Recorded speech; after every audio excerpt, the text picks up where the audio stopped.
Hello. Yes, sir. Hello, sir. Very good morning. Good Good morning. morning, sir. Good morning, sir. Very good morning. तो आज की classes में हम system database के बारे में देखेंगे। ठीक है, पहले हम देखेंगे सिस्टम डेटा Okay. बेसिस। ठीक है, अब ये सिस्टम डेटाबेस क्या होता है? सिस्टम डेटाबेस का मतलब होता है कि जब आप एसक्यूएल सर्वर अपने लैपटॉप या पीसी में इंस्टॉल करते हैं तो अपनी आप automatically 5 types of system databases automatically install हो जाता है। ठीक है, 5 types. यस, जिसमें से 4 आपको यहाँ पे दिखेगा।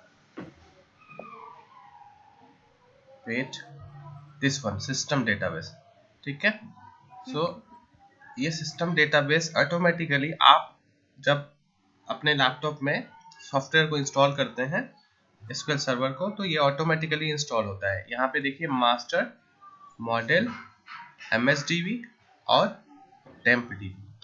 ठीक है, अब ये 4 तो दिख रहा है, लेकिन एक पांचवा जो हमने बोला कि 5 types of system databases, but 5 number वो दिख नहीं रहा है, वो हिडन होता है। ठीक है, जिसको हम लोग बोलते हैं रिसोर्स डीबी। क्या नाम है? Resource. Resource DB. तो there are 5 types of system databases. First one is master database, second one is model, third one is msdb, fourth one tempdb, and fifth one is resource db. Resource. Okay, so master system database is known as head and the resource is known as heart, because जो resource है वो दिखता नहीं है, invisible है। ठीक है, जैसे इंसान के अंदर जो हर्ट है वो दिखाई नहीं देता, उसी तरह से इस डेटाबेस के अंदर, सिस्टम डेटाबेसेस के अंदर रिसोर्स डेटाबेस आपको दिखता नहीं है, इनविजिबल होता है। अब हम बात करेंगे कि ये जो पर्टिकुलर डेटाबेसेस है, जो सिस्टम डेटाबेसेस है, वो कैसे, क्या इसका यूज है, क्या इसका बेनिफिट है, क्यों इसको जो है ऑटोमेटिकली इंस्टॉल किया जाता है, या जो भी है। हाँ, तो मास्टर का मतलब होता है, मास्टर देखिए, master means head, I told you. तो हेड का मतलब हो गया कि जितने भी यूजर्स होंगे, यूजर्स की जितने भी इंफॉर्मेशन होंगी, चाहे वो लॉगिन हो, उसके आईडी, पासवर्ड, सारे यूजर्स की इंफॉर्मेशन किस डेटाबेस के अंदर होगा? मास्टर डेटाबेसेस के अंदर होगा। ठीक है, किसके अंदर होगा? Master database. Master database. Wait,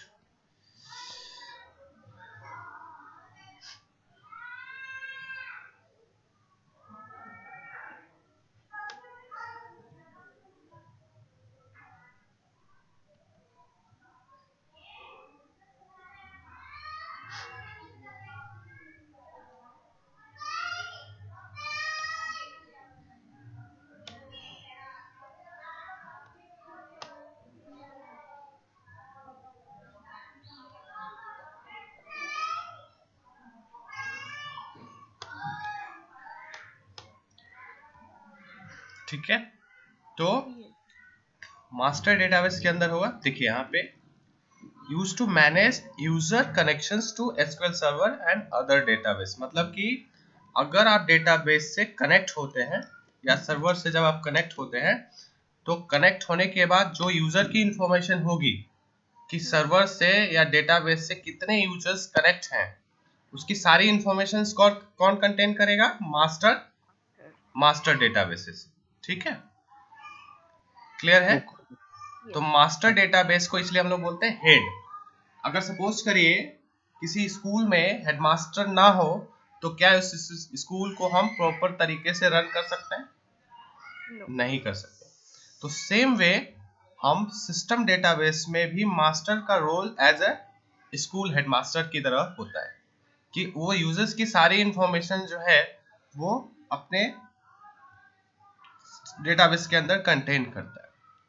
अब सेकेंड क्वेश्चन ये आता है कि क्या आपके डेटाबेस के अंदर मास्टर डेटाबेस को डिलीट कर दिया जाए या क्रैश हो जाए तो क्या आपका एसक्यूएल सर्वर रन करेगा प्रॉपर वे में? यस और no? No, sir. No, because It master database is a head. Hmm. ठीक है, तो इसीलिए अब सेकेंड क्वेश्चन ये होता है आपको इंटरव्यू में कभी कभी समटाइम्स आस्क की मास्टर डेटाबेस के अंदर हम क्या टेबल क्रिएट कर सकते हैं, क्या डेटा स्टोर कर सकते हैं? तो answer should be yes, but security point of view से मास्टर डेटाबेस के अंदर हम टेबल्स क्रिएट नहीं करते. अब रीजन क्या है? What is the reason behind it? Reason ये है कि अगर सपोज करिए मास्टर डेटाबेस क्रैश कर गया तो फिर तो आपका एसक्यूएल सर्वर पूरा क्रैश होगा, फिर प्रॉब्लम क्रिएट हो जाएगी. तो इसीलिए सिक्योरिटी पॉइंट ऑफ व्यू से मास्टर डेटाबेस के अंदर टेबल्स को क्रिएट नहीं करते हैं, अवॉइड करते हैं. ठीक है, करने के लिए हम कर सकते हैं. तो answer should be yes, but आपको ये पॉइंट रखना है कि मास्टर डेटाबेस में हम सिक्योरिटी पॉइंट ऑफ व्यू से ये सारी चीजें नहीं करते. ठीक है, क्लियर है? Yes sir. अब आती है बात दूसरी मॉडल की. तो मॉडल का मतलब होता है templates. Model means template. Template. Model का मतलब टेम्पलेट्स. तो टेम्पलेट्स का मतलब क्या है? देखिए, अगर यूजर कभी भी डेटाबेस क्रिएट करता है, मान लीजिए एक यूजर है और डेटाबेस क्रिएट करता है, तो डेटाबेस के अंदर जितने भी फीचर्स होंगे वो सारी फीचर्स हर न्यू डेटाबेसेस के अंदर ऑटोमेटिकली कॉपी हो जाएगा. This is known as model. और ये सारी चीजें किसकी वजह से होता है? मॉडल के. तो टेम्पलेट का मतलब होता है copy, same copy. In simple word you can understand कि सेम कॉपी अगर हो रहा है तो इट मीन्स टेम्पलेट, है ना. जैसे एक यूजर है, मैं अभी दिखाऊंगा प्रैक्टिकली. तो एक यूजर है, अगर यूजर ने यूडीएफ मतलब यूजर डिफाइंड अगर डेटाबेस क्रिएट करता है तो उस डेटाबेस के अंदर सारी फीचर्स ऑटोमेटिकली वो कॉपी हो जाएगी. किसकी वजह से? Due to model database, model system database. Right? Any doubts? No, sir. Sir ये बस कॉपी करने का काम करता है मॉडल. हाँ, कॉपी होगा. मतलब जब भी आप न्यू डेटाबेसेस क्रिएट करेंगे, देखिए अभी हम we are talking about system databases, but अगर यूडीएफ मतलब यूजर डिफाइंड अगर हम डेटाबेस बनाएंगे तो उस समय आपको फीचर्स कॉपी करने ऑटोमेटिकली वो होगा. जो सारी फीचर्स होनी चाहिए, रिक्वायरमेंट होती है डेटाबेस के अंदर, वो कॉपी हो जाता है. किसकी वजह से?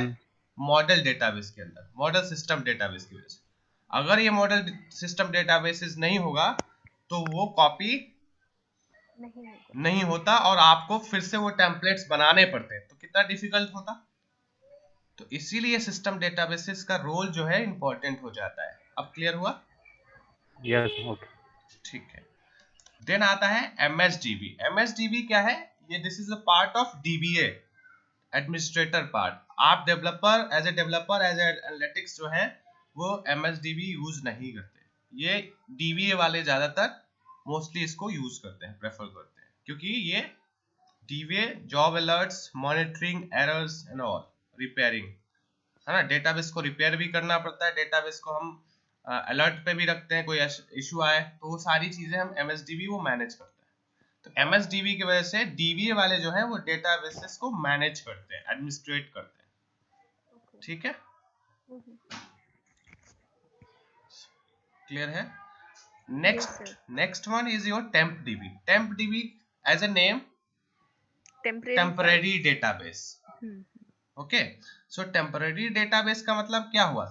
देखिए, this is very important system databases, है ना, due to work purpose as a developer. कैसे? सपोज करिए आप एक कॉम्प्लेक्स डेटाबेस के ऊपर काम कर रहे हैं, कॉम्प्लेक्सिटी आपकी ज्यादा है, तो आप मेन सर्वर पे उस कॉम्प्लेक्सिटी को देखते हुए मेन सर्वर पे, मेन डेटाबेस पे आप कोई भी चीजें चेंजिंग करना, कैलकुलेशन करना है या कुछ भी चीजें करनी है, तो आप मेन सर्वर, मेन डेटाबेस पे ना करके आप टेम्प डीबी में उस चीज को करते हैं. अब रीजन क्या है? क्योंकि टेम्प डीबी जो है वो मेन सर्वर मेन डेटाबेस में स्टोर नहीं होता, वो टेम्पररी स्टोर होता है। तो आपके मेन सर्वर और मेन डेटाबेस पे वो हैम्परिंग नहीं करेगा, आपका सर्वर स्मूथली रन करेगा। ठीक है। अब सपोज करिए Amazon या Flipkart जो डेटाबेस है, अब आपको कुछ चीजें चेंज करनी है, डेवलपर उसमें जाके चेंज करेगा, कैलकुलेशन करेगा, तो अब पिक आवर्स पे क्या होगा, प्रॉब्लम हो जाएगी ना, सर्वर डाउन होगा। तो फिर आप जो क्लाइंट्स होंगे वो आपको करेंगे कि हमारा आपका सर्वर तो डाउन हो रहा है, प्रॉब्लम हो रही है। तो दैट्स वाई टेम्पररी डेटाबेस का वहाँ रोल जो है वो इम्पोर्टेंट हो जाता है। तो डेवलपर क्या करते हैं, टेम्पररी डेटाबेस में जाके वो सारी जो कॉम्प्लेक्स कैलकुलेशन होते हैं, वो सारी कॉम्प्लेक्स कैलकुलेशंस को प्रॉपर तरीके से कर पाते हैं विदाउट मेन डेटाबेस को हैम्पर किए। So this is the important system database. Clear है? Yes sir. Yes sir. And resource जो कि हिडन होता है, और ये internally handle by master database. और इसका रोल क्या है, जितने भी एसक्यूएल सर्वर फाइल्स होते हैं वो फाइल्स को कंट्रोल कौन करता है, रिसोर्स। ठीक है। तो दिस इज द फाइल्स को कंट्रोल करना। बिल्कुल। अब मैं अभी we are going to discuss about files and all, don't worry. ठीक है। तो ये इंटरव्यू पॉइंट ऑफ व्यू से भी इंपॉर्टेंट है, क्योंकि यह पूछा जाता है आपसे कि how many types of system databases and what is the role of that databases. ठीक है। तो ये चीजें आप माइंड में इसको रखेंगे। ठीक है। अब नेक्स्ट वन यहाँ पे नोट करके लिखा है, we can create up to 32,767 databases in the server. एक सर्वर पे मैक्सिमम आप 32,767 डेटाबेस क्रिएट कर सकते हैं। ठीक है। एक यूजर, सर ये एक सर्वर पे कर सकते हैं या एक इंस्टेंस में कर सकते हैं ये? वही इंस्टांस या server, same thing, no difference. Name of instance equal to okay your server. Okay. ठीक है। अब देखिए जब भी आप सर्वर, यस यस, अब देखिए जब भी आप कोई भी डेटाबेस क्रिएट करते हैं, एक यूजर जो है वो डेटाबेस अगर क्रिएट करता है तो ऑटोमेटिकली दो फाइल्स क्रिएट होती है। ठीक है। जिसको हम प्राइमरी फाइल्स बोलते हैं। मतलब अगर कभी भी आप एक न्यू डेटाबेस क्रिएट करेंगे, सपोज करिए यहाँ पे देखिए डॉटेड, दो डॉटेड लाइन का मतलब होता है सिंगल लाइन कमेंट, याद रखिएगा। This one is your single line comment. ठीक है।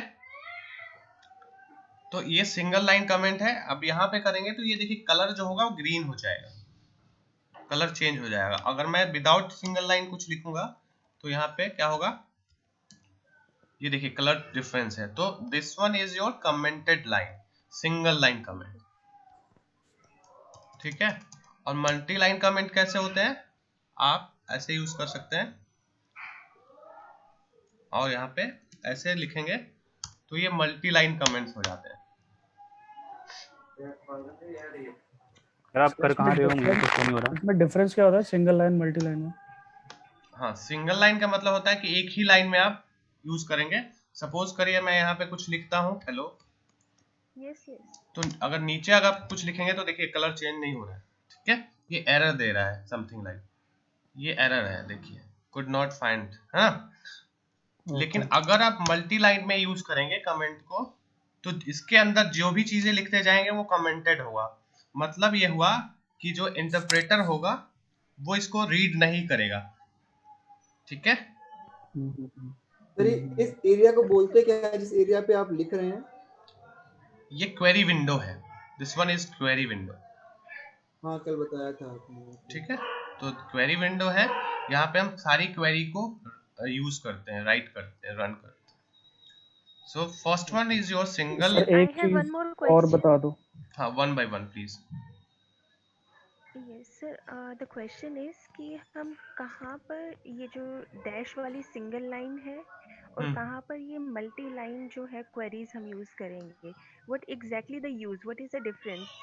अगर हमें करना है विंडो के अंदर, अगर हमें कुछ लिखना ही है जिसको इंटरप्रेट कर सकता है, तो we can use either single और multi line, but specific use कहाँ पे है इनका? देखिए, as a programmer, as a developer जो है, सपोज करिए आप कुछ भी चीज करने जा रहे हैं, अब कल को आपने जॉब छोड़ दी, तो जो न्यू कमर होगा उसको कैसे पता होगा कि आपने इस पे क्या किया हुआ है? ओके।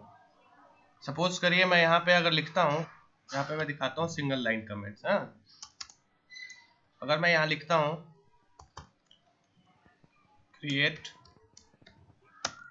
डेटा बेस, तो यहाँ पे ये लाइन कमेंट हो गया, मतलब ये हम बताने जा रहे हैं, वी आर गोइंग टू से कि ये हम डेटाबेस क्रिएट करने जा रहे हैं। और यहाँ पे हम कमांड यहाँ पे लिखेंगे कि क्रिएट कमांड दिया और यहाँ पे लिखा डेटा बेस, ऐसे।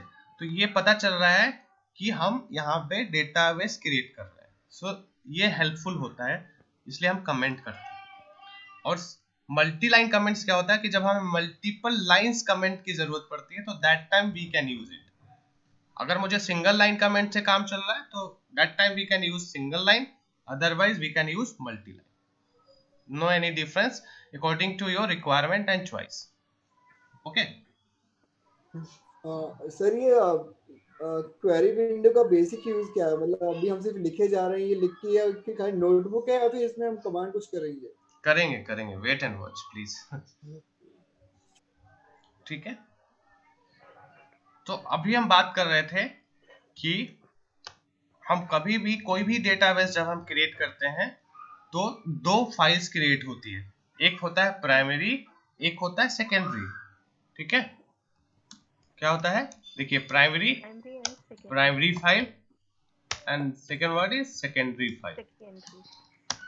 ठीक है, देखिए आ रहा है ना कमेंट लाइन में। यस। तो प्राइमरी फाइल का मतलब क्या होता है? प्राइमरी फाइल में दो फाइलें आती हैं, एक होता है डॉट एमडीएफ एंड दूसरा डॉट एलडीएफ। अब डॉट एमडीएफ और डॉट एलडीएफ क्या है? एमडीएफ का मतलब होता है मास्टर डेटा फाइल, एलडीएफ का मतलब होता है लॉग डेटा फाइल। ठीक है, अब सपोज करिए यूजर ने एक डेटाबेस बनाया और डेटाबेस के अंदर टेबल को क्रिएट किया। ठीक है, अब टेबल्स के अंदर डेटा स्टोर है, तो डेटा की जितनी भी इंफॉर्मेशन होगी, listen to me very carefully, data की जितनी भी इंफॉर्मेशन होगी, यूजर्स इंफॉर्मेशन होगी डेटा की, जो यूजर ने टेबल क्रिएट किया है और टेबल के अंदर डेटा स्टोर किया है, उसकी सारी इंफॉर्मेशन इस एमडीएफ फाइल में स्टोर होगा। सर इसकी इस एब्रिविएशन की फुल फॉर्म क्या है? Master data file okay and L for log data file. Okay okay. ठीक है, तो ये फाइल जो है वो एमडीएफ क्या यूज होता है? एमडीएफ को हम डेटा को स्टोर करता है, एलडीएफ जो है लॉग फाइल को स्टोर करता है।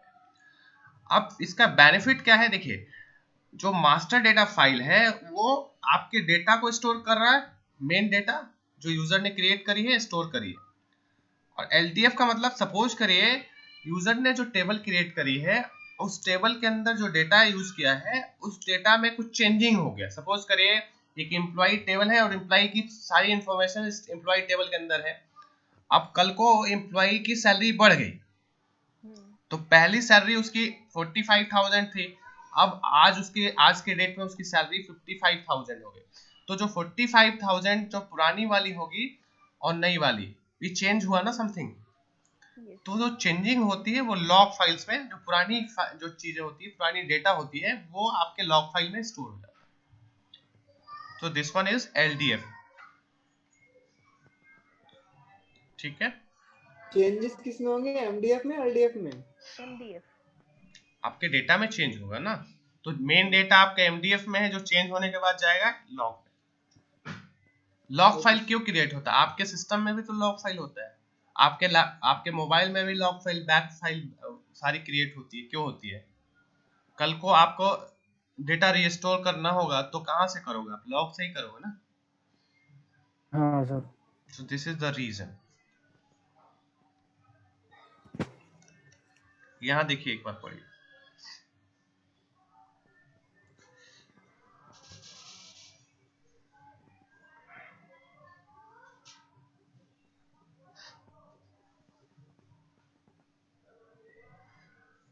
दो जो फाइल क्रिएट हो रही है, एक MDF और LDF, ये प्राइमरी फाइल होती है, और दूसरा जो होता है NDF, इसको बोलते हैं यूजर डिफाइंड फाइल। देखिए पहला जो आपका प्राइमरी फाइल है वो ऑटोमेटिक क्रिएट होगा, वो आप नहीं करोगे, ठीक है। जैसे ही आप कोई डेटाबेस क्रिएट करोगे ऑटोमेटिकली, वो मैं अभी दिखाने जा रहा हूँ, we are going to show you, don't worry. तो वहां पे जो फाइल जो क्रिएट होगी वो MDF और LDF में चीजें होगी, ठीक है। तो मास्टर और LDF मतलब लॉग, तो ये किस में होगा, प्राइमरी के अंदर, और NDF किस में होगा, जो यूजर डिफाइन करेगा। यहाँ पे देखिए मैं एक चीज दिखा रहा हूं तब समझ में आएगा। सपोज करिए मैं यहाँ पे एक डेटाबेस क्रिएट करता हूं,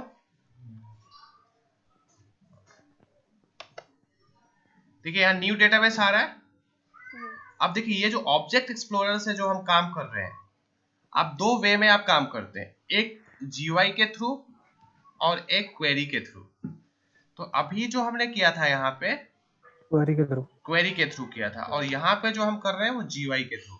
तो कुछ चीजें आप GUI के थ्रू भी कर सकते हैं, जैसे टेबल क्रिएट करना, टेबल के अंदर डेटा इंसर्ट करना, all this can be done by GUI concept, ठीक है। कुछ लिमिटेशंस हो जाती है जिसकी वजह से आप GUI में नहीं कर पाते, तो इसलिए हमें, तो there are 3 ways to do same work. एक पहला तरीका GUI, दूसरा तरीका क्वेरी, और तीसरा प्रोग्रामिंग। तो एक ही चीज को आप 3 तरीके से आप SQL सर्वर में काम कर सकते हैं। तो अभी हम देखिए यहाँ पे डेटाबेस क्रिएट करके दिखाते हैं, जो फाइल्स कैसे क्रिएट होती है। मान लीजिए मैं यहाँ पे न्यू डेटाबेस करता हूँ,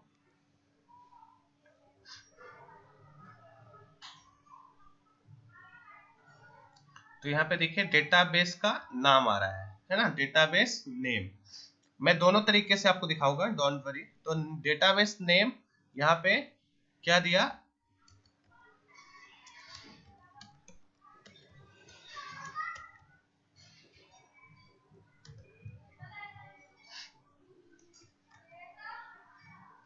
ऐसे करके मैं यहाँ पे ऑनर डिफॉल्ट, ये DBA का पार्ट होता है कि इस डेटाबेस का ऑनर कौन होगा, तो ये डिफॉल्ट है।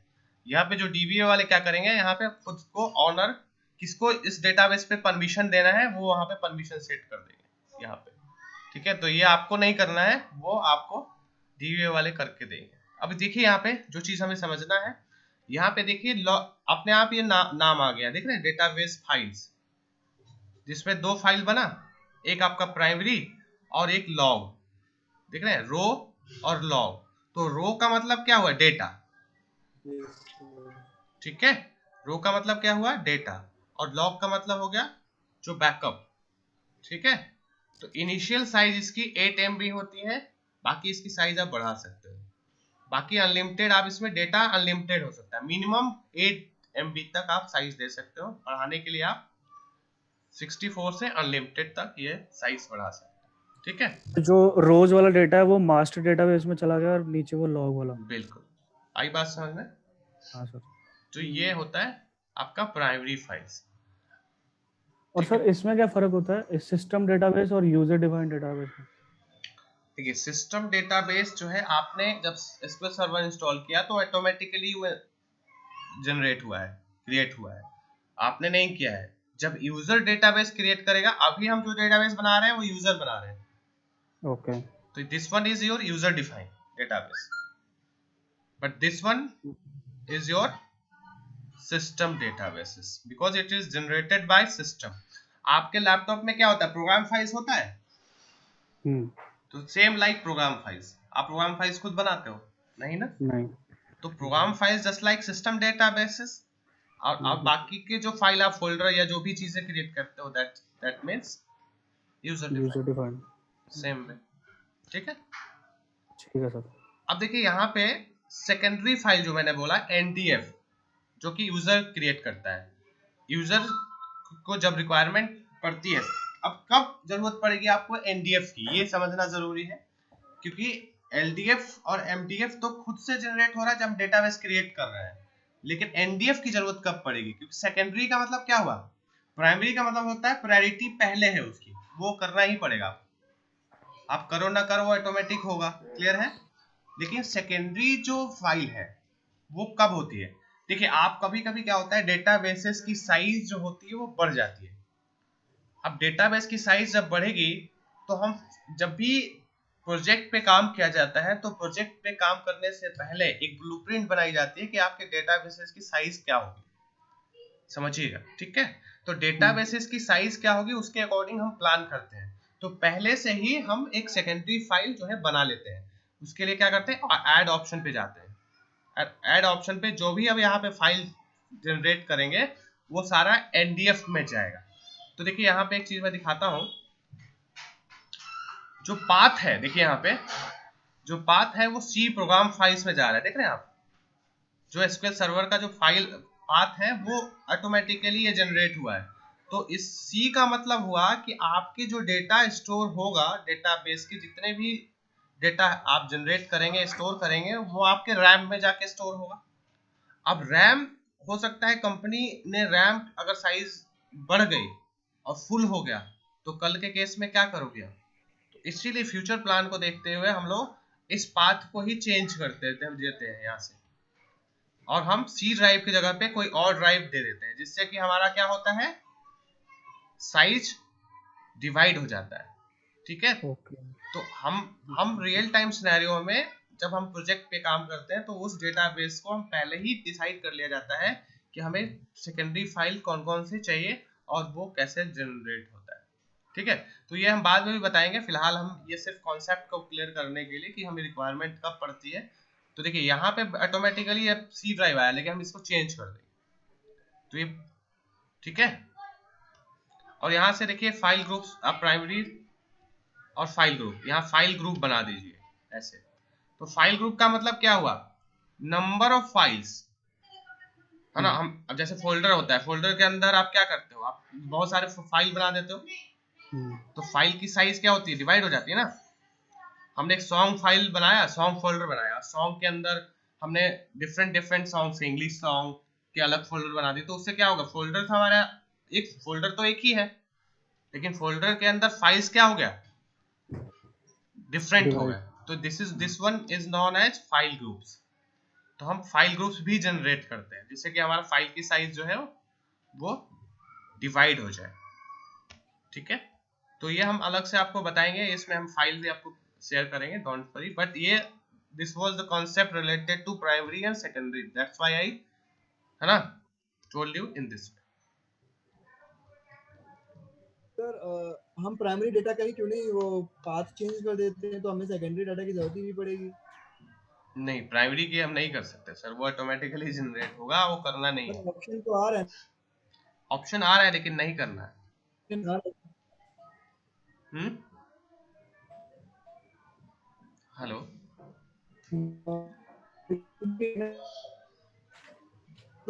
नजर आती है वहाँ पे, ऑप्शन नहीं देता वो। क्या कह रहे हैं? आपकी आवाज नहीं आ रही है, हेलो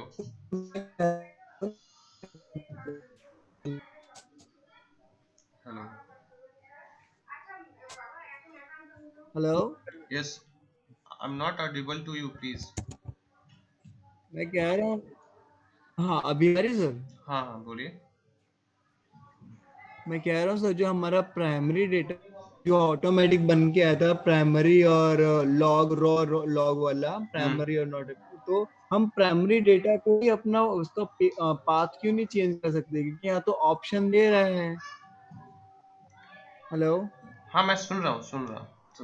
हाँ, तो हम उसका पाथ क्यों, अगर पाथ चेंज नहीं कर सकते तो शायद ही हमें अभी जो हमें रिस्ट्रिक्शन आती है आप नहीं कर सकते, बट यहाँ तो ऑप्शन शायद है खुला हुआ। आप एक देखिए, बार क्लिक करके देखेंगे। ठीक है ठीक है, मैं ये कह रहा हूँ कि ये कोई हार्ड एंड फास्ट रिस्ट्रिक्शन नहीं है कि आप सेकेंडरी फाइल जनरेट करो। सेकेंडरी फाइल तब जनरेट होगा जब आपको लगता है कि साइज आपको बढ़ेगी आने वाले टाइम में, फ्यूचर में, तो उस केस में आप करते हो। बाकी प्राइमरी फाइल की जो लोकेशन है, क्योंकि आप अगर इसका लोकेशन चेंज कर देंगे तो कल को प्रॉब्लम क्रिएट हो सकती है, तो प्राइमरी फाइल की लोकेशंस को हम सेम ही रखेंगे क्योंकि ऑटोमेटिकली जनरेट हो रहा है ना, आप नहीं कर रहे हो ना sir. In case if somebody else is going to actually see or analyze the data जो create किया गया है, और ये जो दिस हाँ ये जो पार्ट है वो डीवीए का पार्ट है, मतलब अगर आप उसमें ज्यादा R&D करेंगे तो ये डीवीए वाले आपको चीजें करके देंगे, लेकिन प्राइमरी फाइल्स को आपको छेड़ना नहीं है। पहले ये माइंड में मेकअप कर लीजिए। जो सेकेंडरी फाइल है वो यूजर डिफाइन कर रहा है ना, तो प्राइमरी तो सिस्टम जनरेट हो रहा है, आप डेटाबेस क्रिएट कर रहे हो तभी तो हो रहा है। आप पाथ क्यों चेंज करोगे? कल को प्रोग्राम फाइल्स का आप पाथ चेंज करते हो? आप बताइए, करते हैं आप? और अगर अगर मान लीजिए कि हमने पाथ चेंज कर दिया तो वो रहेगा फिर भी प्राइमरी के, वो सेकेंडरी हो जाएगा। सर टेक्निकली जो है वो नहीं करते, करना ही नहीं चाहिए। नहीं करना चाहिए। क्यों करोगे आप? प्रोग्राम फाइल्स को कभी आप चेंज, देखिए होने के लिए हमने क्या बोला, हम मास्टर्स के अंदर भी तो करते हैं, लेकिन कल को अगर इशू आ गया तो आपके पूरे सर्वर पे प्रॉब्लम हो जाएगी ना। क्यों छेड़छाड़ करोगे? क्योंकि ये सिस्टम जनरेटेड है, you are not going to generate, you are going to generate your secondary file according to your requirement. ठीक है, और सर मैक्सिमम लिमिट यहाँ पे कितनी? देखिए, यहाँ पे एप्लीकेबल नहीं है, देख रहे हैं आप? यहाँ पे नॉट एप्लीकेबल, कुछ चेंज दिख रहे हैं आप?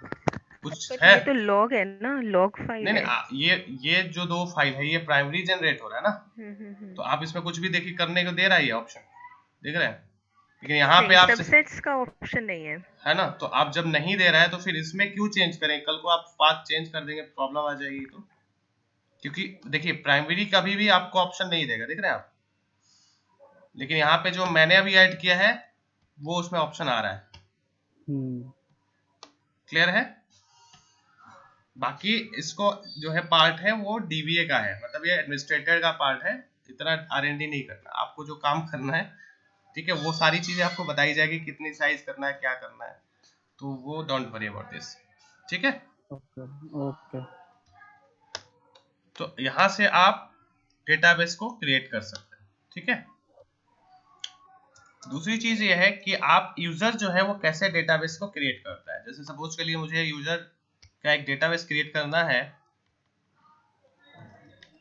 ठीक है, तो यहाँ पे यूजर कैसे ये जनरेट करेगा।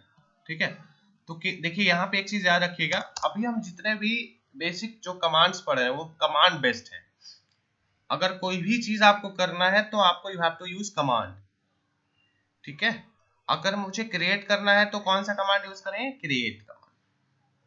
ठीक है, तो देखिए यहाँ पे लिखेंगे क्रिएट।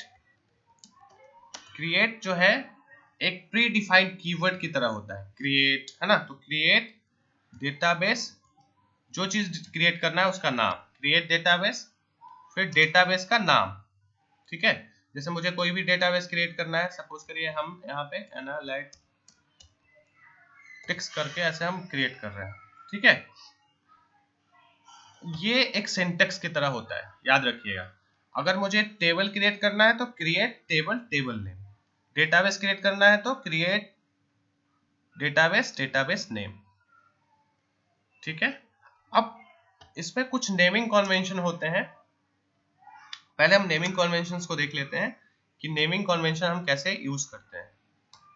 ठीक है, तो नेमिंग कन्वेंशंस क्या है? जब भी आप नेम देंगे तो क्या क्या चीजें आपको ध्यान में रखना है। कभी भी स्पेस प्रोवाइड नहीं करना है, कभी भी नाम में, जैसे अभी मैंने नाम लिखा और यहाँ पे मैं कुछ और यहाँ पे लिख देता डीबी, तो इस तरह से ये रॉन्ग है। आप स्पेस दोनों के बीच में नहीं दे सकते। अगर आपको स्पेस देना है तो आप अंडरस्कोर यूज कर लीजिए, आप इस तरह से, ये तरीका है। ठीक है, तो ये नेमिंग कन्वेंशंस में आपको ध्यान रखना है। दूसरी चीज, आप ऐसे नहीं कर सकते हैं कि सपोज करिए मैंने डेटाबेस लिखा, यहाँ पे सपोज करिए मैं एम्प्लॉय लिखा है, एम्प्लॉय, और फिर यहाँ पे डीवी लिख दिया। या तो पूरा कैपिटल रखना है या तो पूरा स्मॉल रखना है। ठीक है, तीसरा तरीका यू मीन टू से कि पूरा सिंक्रोनाइज्ड करना है इसको? बिल्कुल बिल्कुल, अकॉर्डिंग टू नेमिंग कन्वेंशन। ये नहीं, Okay. अगर हाँ स्पेस देना है तो अंडरस्कोर यूज करना है। ठीक है, अगर अगर कंपनीज या मैनेजर आपसे कहते हैं कि नहीं मुझे स्पेस चाहिए ही, तो उसका एक तरीका होता है, यहाँ पे एक स्क्वायर ब्रैकेट आप इसके अंदर रख के यहाँ पे ये नाम आप दे सकते हैं। जैसे मैं बताता हूँ, यहाँ पे एम्प्लॉय और यहाँ पे स्पेस मुझे अगर कुछ देना है या कुछ समथिंग लाइक नेम, अगर मुझे स्पेस देना है तो आप यहाँ पे स्क्वायर ब्रैकेट के अंदर दे सकते हैं, तो वो वर्क कर जाएगा। बाकी अगर व्हाट अबाउट कैप्स, अगर हमें कैपिटल लेटर्स वगैरह में करना है तो? हाँ, तो कैपिटल के लिए क्या करना है कि पहला लेटर कैपिटल होना चाहिए, जैसे कैपिटल होना चाहिए, फिर बाकी के स्मॉल होने चाहिए, ठीक है, यहाँ पे ऐसे होना चाहिए। Okay. So these are the naming convention whenever you are going to define your table name, database name, something like whatever. और लास्ट में हाँ ये तो जो आपने एंड में लिखा एम्प्लॉय डीबी ई कैपिटल और फिर डी कैपिटल, ये वैलिड है? वैलिड नाम है ये? बिल्कुल, मैंने क्या बोला, first name should be capital, last name should be capital, या पूरा कैपिटल या पूरा स्मॉल। तो इसमें दो कैपिटल है बीच बीच में ना, ये कैपिटल है, डी कैपिटल है हमारा। मैं ये तो रॉन्ग बोला था ना कि ये गलत है, आप यहाँ पे ऐसे नहीं दे सकते, जैसे ये है ना यहाँ पे, तो पहला लेटर आपका कैपिटल होना चाहिए, लास्ट लेटर कैपिटल होना चाहिए।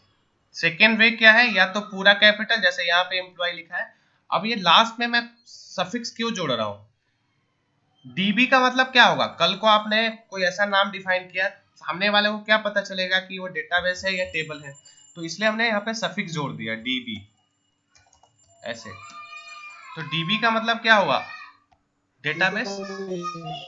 यस, अगर हम टेबल बनाएंगे तो टीबीएल, या तो पहले जोड़ना है या तो लास्ट में जोड़ना है, ठीक है।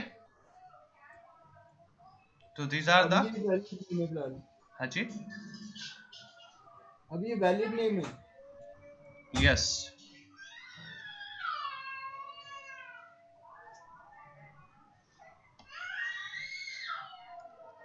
ये नीचे वाला वैलिड नेम कैसे सर? आपने कह रहा है तो लास्ट वाला कैपिटल होना चाहिए, तो पहले वाला कैपिटल होना चाहिए, बट इसमें लास्ट से सेकंड लास्ट कैपिटल है। देखिए पहला लेटर क्या है, ई कैपिटल है हाँ, और हाँ। डी कैपिटल है यहाँ पे, ये तो पूरा खत्म हो गया ना सर, आप इतना नहीं चाह अच्छा, रहे। फर्स्ट नेम हाँ, और लास्ट नेम का फर्स्ट लेटर। यस, आप नहीं इतना नहीं चाहते हैं तो आप इसको अंडरस्कोर कर दीजिए, हो क्या, लीजिए। नहीं sir, first name last name तो तब होगा ना जब बीच में कुछ अंडरस्कोर वगैरह होगा। अभी तो आपने कंटिन्यू कर दिया था, तो ये डिफाइन कैसे कर पाएगा फर्स्ट नेम कौन सा लास्ट नेम कौन सा है? अब डिफाइन होगा कि लास्ट नेम डी है हमारा, लास्ट नेम कौन सा फर्स्ट नेम कौन सा, कि नहीं था शुरू से लेके आखिरी तक। देखिए यहाँ पे ऑप्शंस आपके पास 3-4 है, आप उसमें जो भी आपको कन्वीनियंट लगे वो आप इसको यूज कर लीजिए, ठीक है। आप चाहते हैं कि पूरा कैपिटल हो तो हम यहाँ पे ऐसे लिख देंगे, पूरा कैपिटल लिख दीजिए, लीजिए। तो आप इसको, कोई ऐसा नहीं है कि हम, ठीक है, कुछ लोग क्या करते हैं एम्प्लॉय डेटाबेस ही पूरा लिख देते हैं ऐसे, तो ये भी वैलिड है। कुछ लोग डीबी लिख के देते हैं, तो ऐसा नहीं है, ये जो तरीके हैं कि हमें स्मॉल और कैपिटल को डिफरेंशिएट करना है, स्पेस को डिफरेंशिएट करना है, बाकी कोई इशू नहीं है। अच्छा, इंटरप्रेटर को कैसे पता चलेगा कि कहाँ पे कैपिटल आना चाहिए और कहाँ पे नहीं? वो तो फिर सेम ही है ना, जैसा हम वहाँ पे लिखेंगे वैसा ही वो इंटरप्रेट करके देगा। यस, यहाँ पे नेम में कोई इंटरप्रेटर का रोल यहाँ पे नहीं होता, ये तो आप एज ए प्रोफेशनल एक गुड नेमिंग कन्वेंशंस को फॉलो कर रहे हैं, ठीक है। बाकी एसक्यूएल में ऐसा कोई, मैंने क्या बोला, केस सेंसिटिव या कुछ हार्ड एंड फास्ट रूल नहीं है, वो आप कैपिटल में भी लिखोगे स्मॉल में भी लिखोगे तो वो ले लेगा, मना नहीं करेगा। बाकी लैंग्वेजेस में ओरेकल वगैरह में इशू होता है, ठीक है। तो ये एज ए प्रोफेशनल एक वे होता है कि हम इस तरह से नेमिंग कन्वेंशंस को फॉलो करें, बाकी ऐसा कुछ नहीं है। जैसे देखिए यहाँ पे हमने ये दिया है, देखिए यहाँ पे एम्प्लॉय डेटाबेस है, ध्यान से देखिए, एम्प्लॉय का ई डेटाबेस पूरा लिया है, तो ये भी एक तरीका है। यहाँ पे देखिए एम्प्लॉय टेबल जब हमने बनाया है तो एम्प्लॉय अंडरस्कोर इन्फो सारे कैपिटल में है, तो these are the way to define your name, ठीक है। अगर सर हम अंडरस्कोर का यूज नहीं करें तो भी चलता है? हाँ, तब भी चलेगा। यहाँ देखिए ना, यहाँ किया है ना एम्प्लॉय डेटाबेस में, देखिए, हाँ, ठीक है। ठीक है सर। तो देखिए कुछ क्वेरीज को देखते हैं कैसे क्वेरी करते हैं इसके अंदर।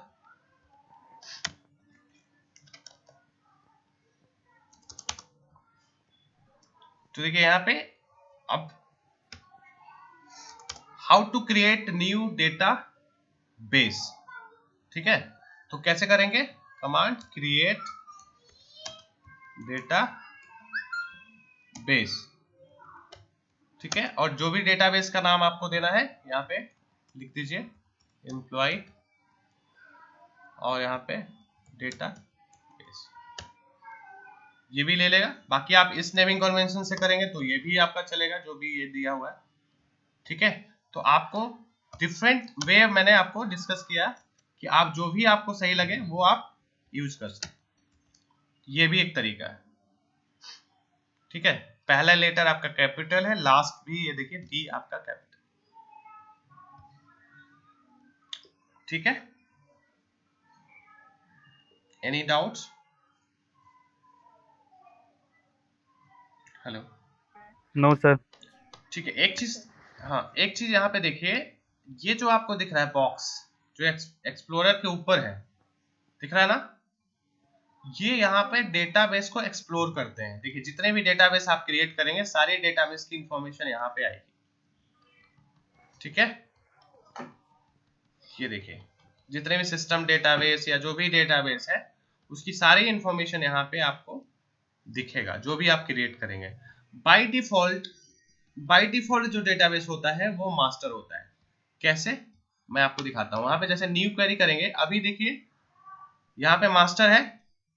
अब मैं यहाँ पे चेंज कर देता हूँ, कोई भी इंटरव्यू डीबी चेंज किया, अब मैं इंटरव्यू डीबी डेटाबेस में आ गया हूँ। अब मैं न्यू क्वेरी करता हूँ तो अगला जो विंडो खुलेगा वो बाय डिफॉल्ट देखिए मास्टर आएगा।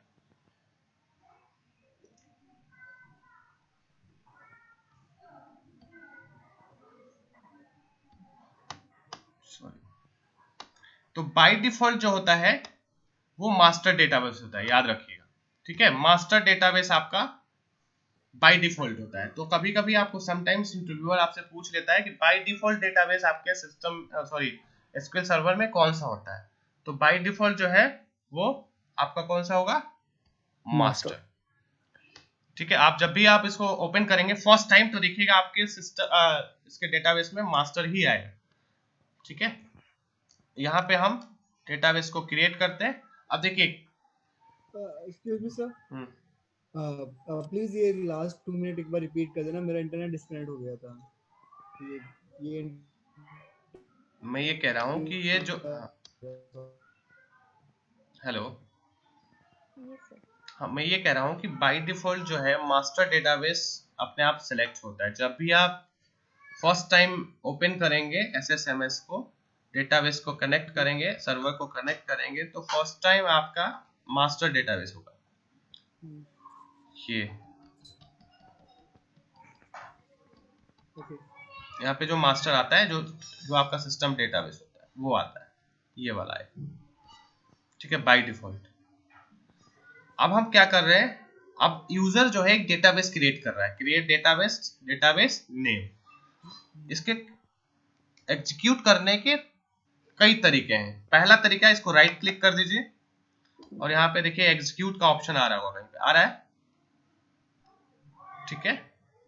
राइट क्लिक करके एग्जीक्यूट कर सकते हैं। दूसरा तरीका क्या है, इसको सेलेक्ट करना है। सेलेक्ट तो आपको एग्जीक्यूट करने से पहले करना है, और सेलेक्ट करने के बाद यहाँ पे देखिए एग्जीक्यूट का ऑप्शन आ रहा है, ठीक है। तो राइट क्लिक करके करिए, यहाँ से डायरेक्ट एग्जीक्यूट, या शॉर्टकट की होता है F5। कभी कभी आपके लैपटॉप में फंक्शंस के साथ F5 प्रेस करना पड़ेगा, नहीं तो अगर फंक्शन की के साथ नहीं है तो डायरेक्ट आप F5 प्रेस करेंगे, ठीक है। तो देखिए यहाँ पे हम एग्जीक्यूट का यहाँ पे यूज कर रहे हैं। देखिए एक यहाँ पे क्या बोल रहा है, एक एरर आया, पढ़िए इस एरर को। Database employee database already exists. Choose a different database. हाँ, तो इसका मतलब ये हुआ कि सेम डेटाबेस आप एक से ज्यादा नहीं क्रिएट कर सकते, ठीक है। तो यहाँ पे हम क्या करेंगे, यहाँ पे हम क्या करते हैं, चेंज कर देते हैं नाम।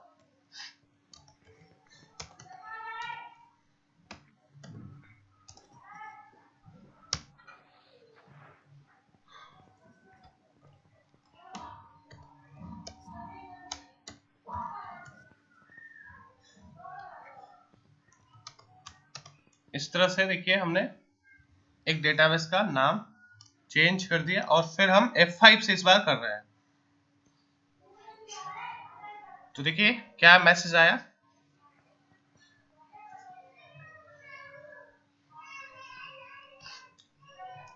लिखने के बाद डायरेक्ट F5 कर देंगे ना, उसको सिलेक्ट करने की जरूरत नहीं ना सर? नहीं सिलेक्ट करना है सर, एग्जीक्यूट या राइट क्लिक या F5, देयर आर 3 वेज। ठीक है, और ये सर मैसेज बॉक्स कैसे खुलता है? अपने आप ऑटोमेटिक। ठीक है, एरर आएगा तो रेड में आपको दिखेगा जो अभी पहले दिखा था। अब जो आपने डेटाबेस क्रिएट किया, समझिएगा, जो आपने डेटाबेस क्रिएट किया उस डेटाबेस को कैसे कनेक्ट करेंगे, क्योंकि कोई भी देखिए कोई भी डेटाबेस को क्रिएट करेंगे या उसको यूज करना होगा तो हमें उस डेटाबेस को पहले स्विच करना पड़ेगा, कनेक्ट करना पड़ेगा, क्योंकि आपको पता होना चाहिए पहले क्या होता है, जो हायरार्की होता है वो सर्वर होता है, सर्वर में डेटाबेस होता है, डेटाबेस के अंदर स्कीमा होता है, स्कीमा के अंदर टेबल्स होते हैं। तो स्कीमा के बारे में हम बाद में बात करेंगे। ठीक है, फिलहाल ये समझिए कि सर्वर के अंदर डेटाबेस, डेटाबेस के अंदर टेबल्स। ठीक है, तो पिछली क्लास में, प्रीवियस क्लास में हमने सर्वर को इंस्टॉल या सर्वर दिखाया आपको कि कैसे इंस्टॉल होता है, सर्वर को आप कैसे अपने लैपटॉप या पीसी में इंस्टॉल करते हैं। सर्वर के बाद हम क्या कर रहे हैं, डेटाबेस क्रिएट कर रहे हैं, इजंट इट? अब उस डेटाबेस के अंदर हम टेबल्स को कैसे क्रिएट करेंगे, तो अब हम जो डेटाबेस हमने क्रिएट किया है उस डेटाबेस को अब हम कनेक्ट कैसे करेंगे, हाउ टू कनेक्ट। ठीक है, तो क्वेश्चन आता है कि how to connect above created database। ठीक है, तो कैसे होता है, दो तरीके हैं। पहला, एक कमांड आता है यूज लिखना है और जो भी आपने डेटाबेस क्रिएट किया है उसका नाम यहाँ पे आपको लेना है। ठीक है सर, और फिर से सिलेक्ट करना है और F5 प्रेस करना है। देखिए ऊपर अपने आप चेंज हो गया, उस बॉक्स पे देखिए ध्यान से पहले कुछ और था। सेकेंड तरीका क्या है, सेकेंड वे क्या है कि आप इसको यहां से भी कर सकते हैं। जैसे मान लीजिए मैं चेंज कर देता हूं, यहाँ पे बैंकिंग डीबी सेलेक्ट करता हूं और मुझे एनालिटिकल चाहिए अभी जो मैंने क्रिएट किया है, तो यहाँ पे जाएंगे और ये देखिए आ गया एनालिटिक्स डेटाबेस, है ना। ये तो अगर कोई भी हम सिलेक्ट करेंगे सर तो वो न्यू विंडो में खुल जाएगा? नहीं, आपने डेटाबेस से कनेक्ट किया है, क्योंकि अब मान लीजिए, देखिए समझिए ऐसे कि अगर कोई मान कुछ लीजिए, भी बोलिए से कुछ भी क्रिएट करके, जैसे अभी हमने इस वाले क्वेरी विंडो के ऊपर टेबल वगैरह क्रिएट कर दी, बट अभी वी वांट टेबल टू तो नहीं ओपन क्रिएट किया ना, टेबल नहीं नहीं क्रिएट, नहीं, मतलब ऐसे अगर हम कुछ भी बनाते हैं, हमने एग्जीक्यूट करके और हम उसे ओपन करना चाहते हैं, व्यू करना चाहते हैं और देखना चाहते हैं, तो हम यहाँ से सेलेक्ट कर सकते हैं कोई भी डेटाबेस। कर सकते हैं, वो बाद में बताएंगे, अभी नहीं करने के लिए कर सकते हैं, बट अभी वो लेटर ऑन क्लासेस में हम वो दिखाएंगे आपको। वो कमांड्स होते हैं, उसको यूज करके आप व्यू कर सकते हैं। ठीक है, तो हमने डेटाबेस को क्रिएट करना सीख गया, यूडीएफ डेटाबेस, और उसको कनेक्ट करना सीख गया। तो देखिए मैं ये कह रहा था कि सपोज करिए आपके सेल्स डेटाबेस है, एक डेटाबेस है मान लीजिए, अब उस डेटाबेस के अंदर बहुत सारे टेबल्स होंगे, तो जिस टेबल को आपको यूज करना होता है उससे पहले ये देखना होता है कि वो टेबल किस डेटाबेस पे है। ठीक है, तो पहले उस डेटाबेस को आपको स्विच करना पड़ेगा, मींस कनेक्ट करना पड़ेगा। जैसे मैंने यहाँ पे कनेक्ट किया, अब इस डेटाबेस के अंदर मैं टेबल क्रिएट करने जा रहा हूँ। क्या करने जा रहा हूँ, टेबल क्रिएट करने जा रहा हूँ। तो देखिए यहाँ पे how to create a table, table को कैसे क्रिएट करें। तो देखिए यहाँ पे समझिएगा, अभी मैंने इससे पहले ये बोला कि कोई भी चीज आपको क्रिएट करना है, नया बनाना है, तो आपको क्या करना पड़ेगा, क्रिएट करना पड़ेगा। ठीक है, जैसे मैंने डेटाबेस क्रिएट किया तो क्रिएट डेटाबेस, टेबल क्रिएट किया तो create table. Create table. Concept clear है? ठीक है, अब ये चीजें कैसे हो रही है, हम क्या एसक्यूएल सर्वर में कौन से ऐसे कमांड्स है, क्या कॉन्सेप्ट है जिससे कि हम ये क्रिएट कर रहे हैं, इसको कैसे कैटेगराइज किया गया है। तो उससे पहले कैटेगरीज को समझने के लिए हम थोड़ा सा पीछे चलते हैं, बैक टू विंडो है, और यहाँ पे हम स्टेटमेंट्स को समझते हैं। तो एसक्यूएल सर्वर ने जो माइक्रोसॉफ्ट एसक्यूएल जो सर्वर हम जो सीख रहे हैं एसक्यूएल टी एसक्यूएल, उसमें कुछ बेसिक कमांड्स आते हैं जिसको कैटेगराइज किया गया है। पहला जो स्टेटमेंट होता है वो डीडीएल होता है। क्या होता है? DDL, data definition language. समझिएगा, डेटा डेफिनेशन लैंग्वेज। तो डीडीएल कमांड्स के अंदर ये तीन चीजें आएंगी, क्रिएट, अल्टर और ड्रॉ। ठीक है, मतलब अभी जो हमने डेटाबेस क्रिएट किया या टेबल क्रिएट करने जा रहा हूं, वो किस कमांड्स के अंदर है? वो आपका डीडीएल के अंदर है। तो डीडीएल में क्या क्या आएगा? Create, alter, draw. क्रिएट का मतलब देखिए, डेटा डेफिनेशन से समझिएगा, डेटा डिफाइन मतलब कोई चीज नहीं है, अवेलेबल नहीं है, एग्जिस्टेंस नहीं है, फिर हम उसको बना रहे हैं, इसका मतलब डिफाइन कर रहे हैं। तो जब भी कंस्ट्रक्शंस की बात आएगी वो क्रिएट हो, to construct any database object. ठीक है, डेटाबेस ऑब्जेक्ट्स को अगर आप क्रिएट करेंगे, कंस्ट्रक्ट करेंगे, तो डीडीएल कमांड को यूज करें। तो डीडीएल के अंदर तीन कमांड होते हैं, क्रिएट, अल्टर, ड्रॉ। अल्टर का मतलब क्या होता है? चेंज करना। ठीक है, अल्टर का मतलब क्या होता है? चेंज करना। तो चेंज यहाँ पे दो चीज समझना है। चेंज का मतलब क्या डेटा चेंज होगा? नहीं, डेटा को चेंज नहीं करना है, सिर्फ स्ट्रक्चर चेंज करना है। मान लीजिए आपने एक टेबल बनाया, ठीक है, समझिएगा, टेबल बनाया और टेबल के अंदर एक कॉलम ऐड करना है। आपको बोला गया कि इसमें एक कॉलम कम पड़ रहा है, उसमें कॉलम आप ऐड कर दीजिए। तो कौन सा कमांड यूज करें? ऑल्टर करें, क्योंकि आप टेबल के स्ट्रक्चर को चेंज कर रहे हैं, टेबल के डेटा को नहीं चेंज कर रहे हैं। ठीक है, तो जब भी टेबल के स्ट्रक्चर को चेंज करना होगा तो ऑल्टर कमांड, जब भी कोई चीज क्रिएट करना होगा तो क्रिएट कमांड।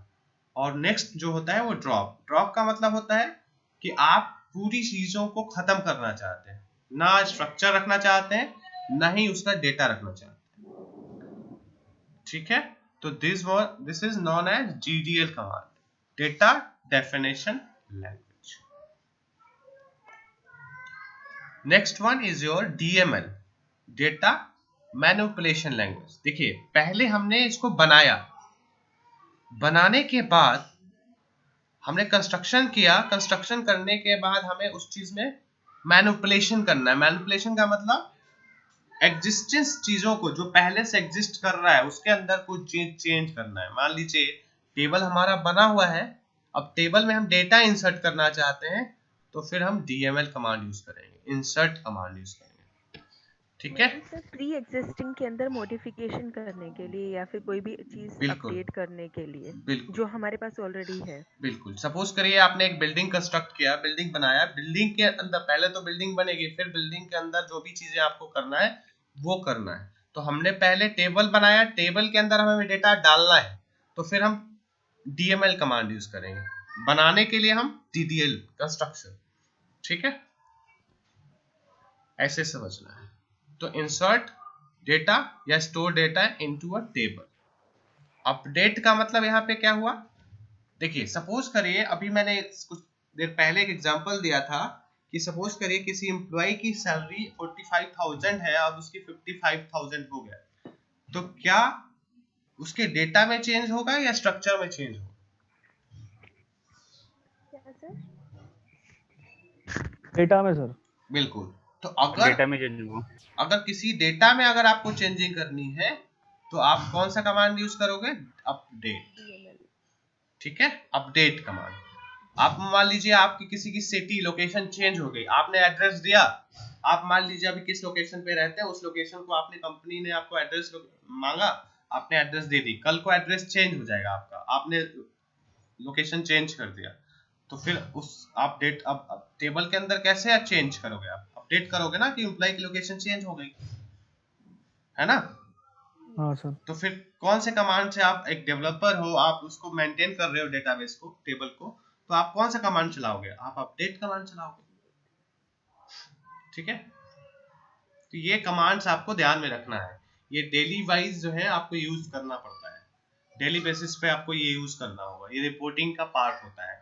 सिंपल रिपोर्टिंग जब हम करते हैं एसक्यूएल सर्वर में, तो ये सारे कमांड्स हमें यूज करने पड़ते हैं, ठीक है।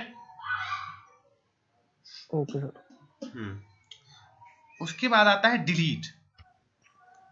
तो डिलीट का मतलब क्या है, देखिए एक रिलेशन को समझिएगा, delete and drop, delete and drop. Drop पे हम क्या कर रहे थे, पूरी चीजों को खत्म कर रहे थे। सपोज करिए मुझे टेबल भी नहीं चाहिए और ना ही डेटा चाहिए, तो हम कौन सा कमांड यूज करेंगे, ड्रॉप। ड्रॉप करेंगे, राइट। लेकिन हमें टेबल चाहिए, सिर्फ डेटा नहीं चाहिए, So then delete. Then delete. Sir table का मतलब भी डेटाबेस ही होता है? नहीं, database is a container, okay. Table is a object. Table जो होता है वो डेटाबेस के अंदर होता है, सब पार्ट होगा, ठीक है सर। ठीक है। अब क्वेश्चन आता है यहाँ पे कि what is the difference between drop and delete.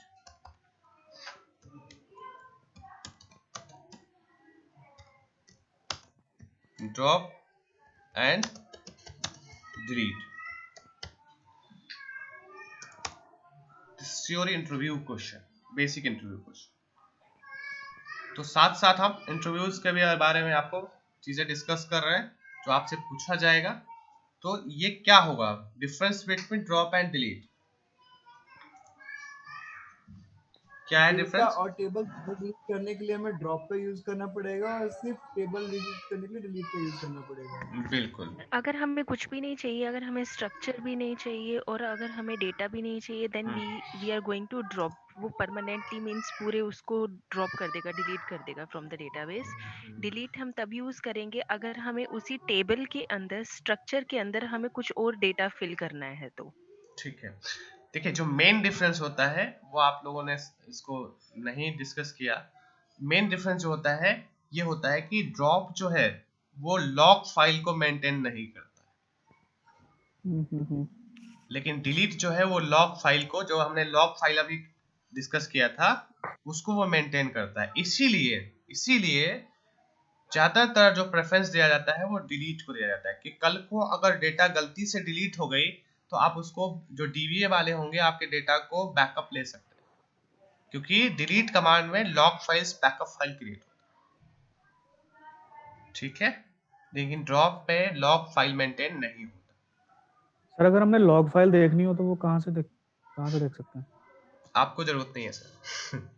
आपको वो जो प्रोग्राम फाइल्स में दिखाया था ना सी ड्राइव में, वो जाना आप लोकेशन में जहाँ पे प्रोग्राम फाइल्स होता है ना एसक्यूएल का, वो वहीं से होता है, उसका कॉपी कर लेना। जो अभी मैंने दिखाया था ना, यहाँ पे राइट क्लिक करके देखिए, यहाँ पे जो राइट क्लिक करके यहाँ पे जो दिखाया था, हाँ सर, यहाँ पे न्यू डेटाबेस, और ये जो फाइल लोकेशन होगा इसकी आप कॉपी कर लेना, ऐसे करके।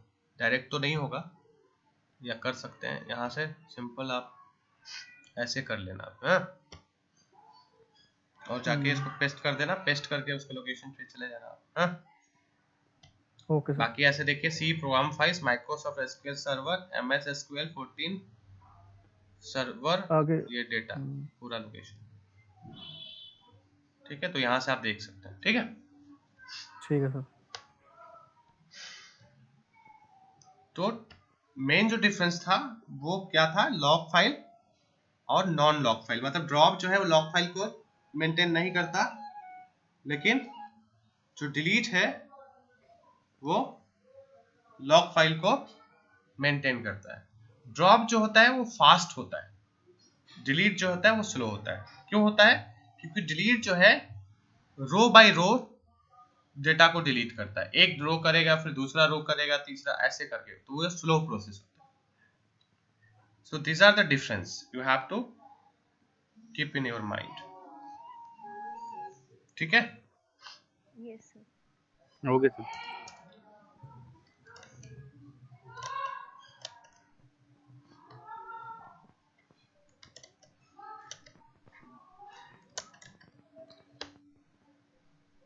अब देखिए टेबल जब हम क्रिएट करते हैं तो देखिए टेबल क्रिएट करने में भी हम क्रिएट कमांड यूज कर रहे हैं और क्रिएट के बाद टेबल का नाम दे रहे हैं और टेबल के नाम दे रहे हैं। ठीक है?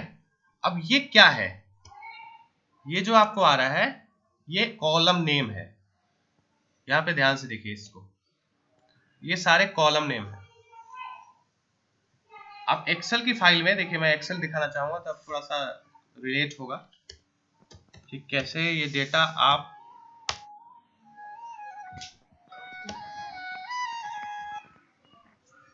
सर डेटाबेस का जितने कॉलम होंगे वो हम एक्सेल में इंपोर्ट कर सकते हैं? बिल्कुल बिल्कुल वो बताएंगे। ठीक है? देखिए यहाँ पे जो डेटा है आप कैसे करते हो, जैसे मान लो मुझे आईडी चाहिए, नेम चाहिए, है ना, और सैलरी चाहिए, तो आप एक कॉलम बना रहे हैं ना, फिर यहाँ पे 100 करके फिर ऐसे 1001 समथिंग लाइक आप कुछ ऐसे करते हैं, नेम में ए बी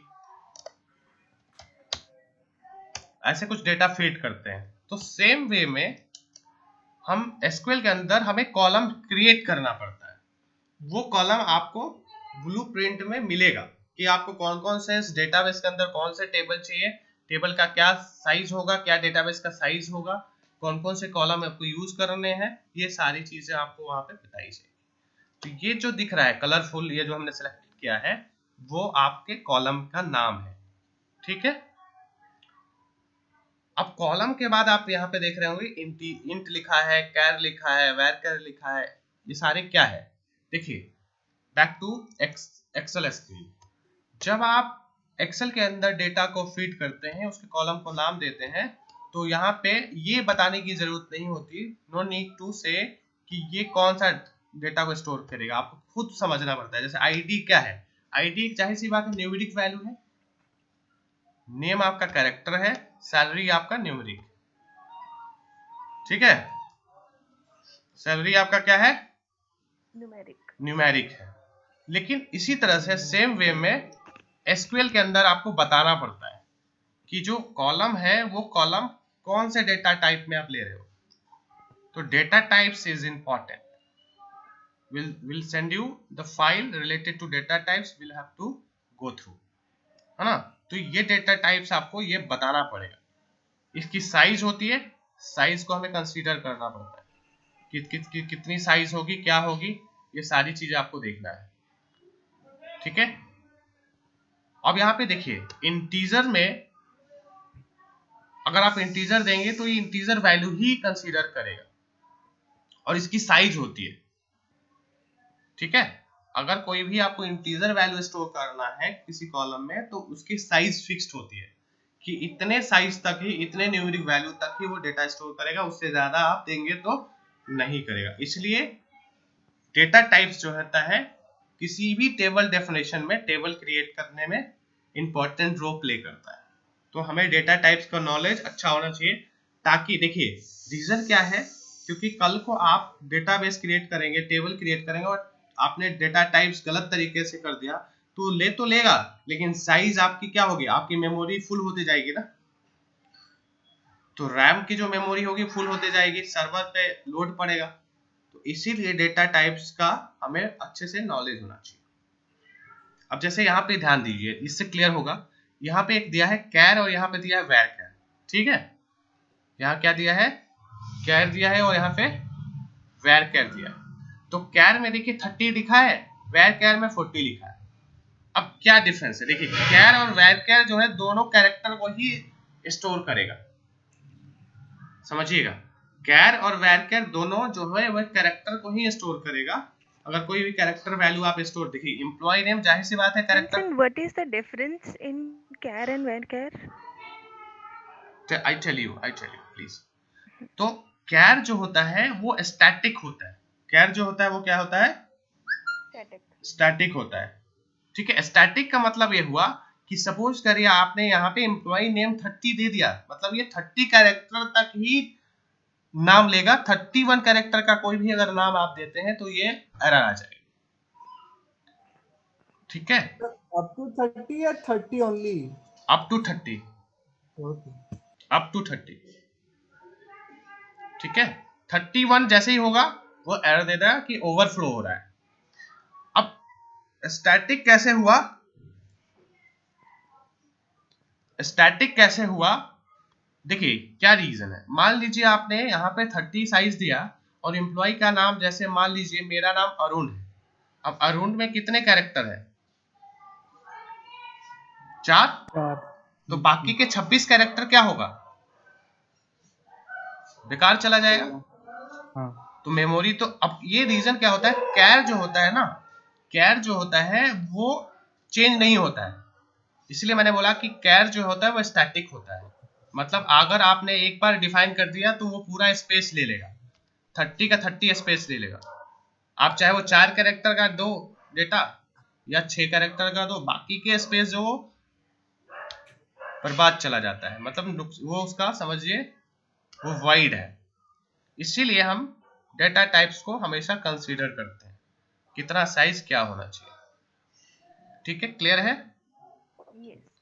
अब अच्छा सर, कॉलम की भी क्या कहते हैं, मेमोरी वही होती है जो आपने बताया था, अप टू 2 GB।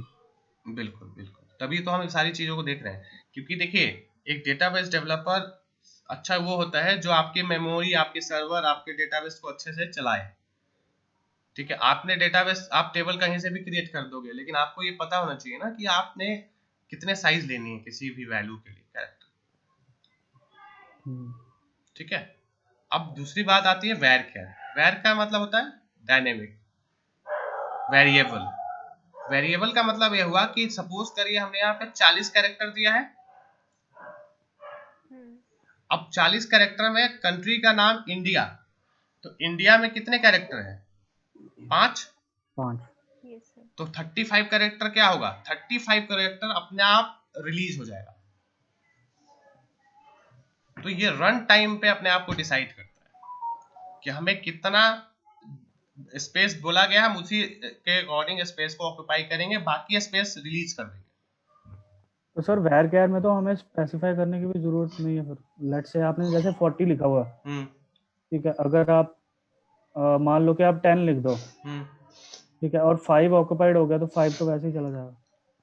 लेकिन अगर तो वो तो आपको मतलब डिसाइड करना है ना कि कितने कैरेक्टर का है। देखिए कंट्री का नाम आप इसमें मान लो 50 दे देते हो तो कोई नुकसान नहीं है ना, क्योंकि कंट्री का नाम हो सकता है कितना बड़ा हो, वो तो आपको एक अनुमान लगाना है।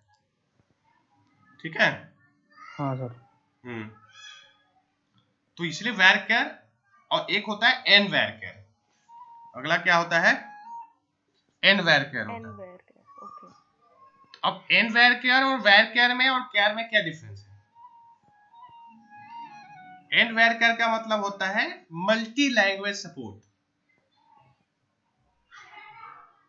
Okay. Apart from English.